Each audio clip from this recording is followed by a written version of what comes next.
Yesterday I was thinking about making this video, but I had so many other videos that I had to get out the way.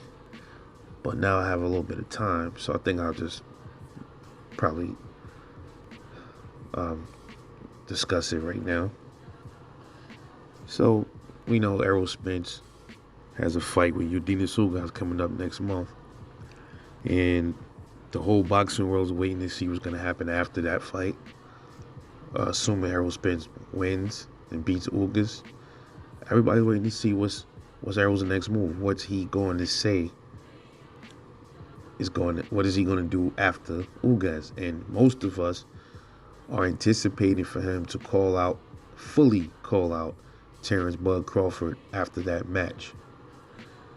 Most of us, even it's funny. I said that I think that the way I think is going to play out, and that same exact way that I think is going to play out. I heard other dudes on other boxing channels on their lives. They said the exact same thing.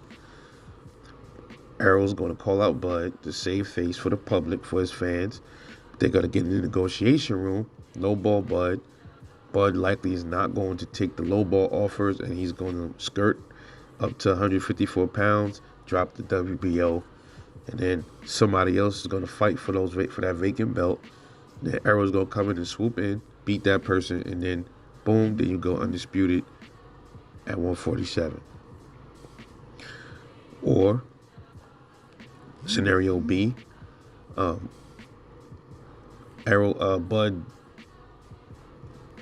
calls the bluff and takes the low ball offer, and then they still try to make a way out of the fight by saying Errol got injured or Errol pulled a bicep or something like that. Or scenario C, Errol's really solid and he wants to smoke, and either Bud takes the low ball and they get their fight, they get the scrap going, or they give Bud a reasonable offer and they get the scrap going.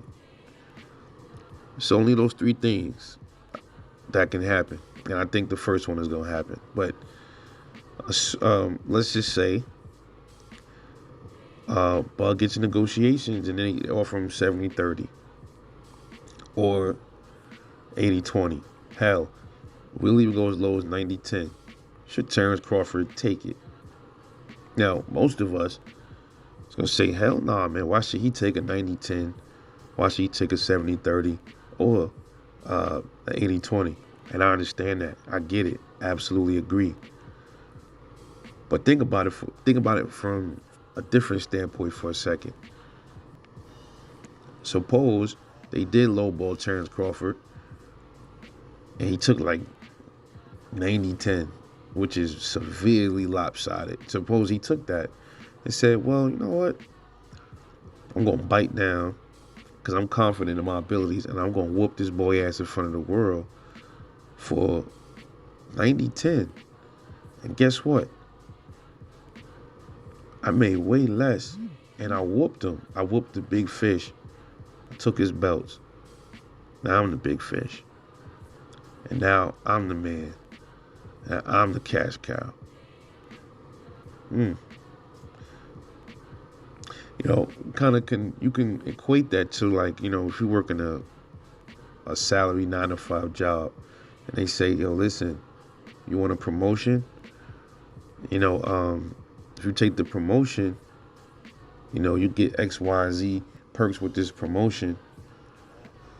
If you take this first promotion, the secondary promotion was to be a CEO. The first promotion was a step down, which is like a COO. But the COO, if you take that one, it has more perks at the beginning. Like, you get to learn some other things about being a CEO before you actually jump to the CEO. So you're learning more when you become the COO. You're learning some things about how to operate as a CEO, and then you're getting other little perks along with it. Gotta look at it like that. Like, okay, sometimes you gotta, you gotta sacrifice. I know it sounds fucked up, but that might be the only way that fight happens. If we really want to see that fight, I think Terence Crawford is gonna have to call those motherfuckers bluffs big time, and then that'll expose them for what they are. If they try to lowball him, and he takes that low ball, then they go back to the table and then they go lower again, or something like that. Let's just say that happens. You know what they're trying to do until to get to the point where they ain't nowhere else for them to go. They're gonna have to take the fight and then try to get Errol wiggled out of the fight by saying he got injured or something like that through training, or they don't, or they and Bug can counter that. It can be like this thing. They can put other stipulations in the contract saying, well, if Errol gets hurt before the fight, then we gonna have to wait it out until Errol get better. Something like that. You know what I'm saying? Similar to like the way Canelo was putting all those weird stuff in the contract. But see, what they'll try to do is they'll say Errol's in control of all of that stuff since he's the bigger belt holder. He's the one that get to control stipulations like that. So they'll never give Bud that. So Bud is just gonna have to. It's like he's gonna have to roll the dice on it, so to speak. And whatever lands, that's just gonna have to be what it is. And then whatever lands, the pressure is still on Errol and the PBC in them. One way, I don't care how you cut it, I'll look at it like that. So hindsight, I think, Terence Crawford should take the low ball. Because if he goes in there and whoops this boy, which I think he's gonna do, he's gonna crunch him, it's gonna make Errol and them look bad. And they're gonna be like, damn, this dude took this. He really wanted this fight because he was confident in himself.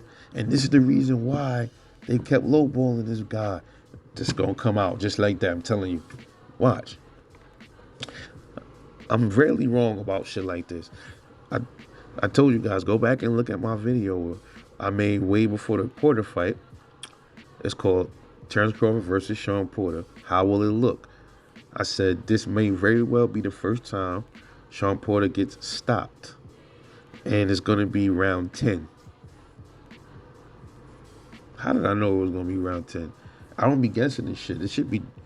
I can see the fights. Like, people be thinking I be bugging. I can see these fights play off. Like, if I'm sitting there meditating, I can envision them fighting.